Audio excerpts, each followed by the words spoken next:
കഴിഞ്ഞ ദിവസം നമ്മൾ കാസർഗോഡ് പൈവളികയിൽ മരിച്ച നിലയിൽ രണ്ടുപേരെ കണ്ടെത്തിയ വാർത്ത കണ്ടിരുന്നു. അപ്പോൾ ഇത് 15 വയസ്സുകാരിയും യുവാവുമാണ് മരിച്ച നിലയിൽ കണ്ടെത്തിയത്. അപ്പോൾ ഇരുവരുടേതും ആത്മഹത്യയാണ് എന്നുള്ളതാണ് ഇപ്പോൾ പ്രാഥമിക പോസ്റ്റ്മോർട്ടം റിപ്പോർട്ട് വരുന്നത്. പരിയാരം മെഡിക്കൽ കോളേജ് ആശുപത്രിയിൽ പോസ്റ്റ്മോർട്ടം പൂർത്തിയാക്കി മൃതദേഹം ബന്ധുക്കൾക്ക് വിട്ടു നൽകുന്ന പെൺകുട്ടിയുടെ അമ്മയുടെ അതിവൈകാരികമായ ചില പ്രതികരണങ്ങളൊക്കെ കണ്ടിരുന്നു അല്ലേ? റിപ്പോർട്ടിലേക്ക്. പരിയാരം മെഡിക്കൽ കോളേജ് ആശുപത്രിയിൽ പോലീസ് സർജന്റെ മേൽനോട്ടത്തിലായിരുന്നു പോസ്റ്റ്മോർട്ടം.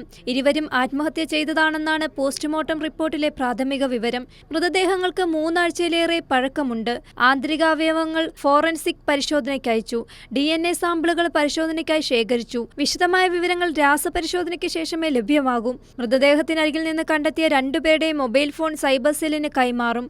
പെൺകുട്ടിയുടെ കുടുംബം നൽകിയ ഹേബിയസ് കോർപ്പസ് ഹർജി പരിഗണിച്ച ഹൈക്കോടതി കേസ് ഡയറിയുമായി അന്വേഷണ ഉദ്യോഗസ്ഥനോട് നേരിട്ട് ഹാജരാകാൻ ആവശ്യപ്പെട്ടു. ഫെബ്രുവരി 12 പുലർച്ചെയാണ് വീട്ടിൽ ഉറങ്ങിക്കിടന്ന 10ാം ക്ലാസ്സുകാരിയായ പെൺകുട്ടിയെയും അയൽവാസിയായ 42 വയസ്സുകാരനായ യുവാവിനെയും കാണാതായത്.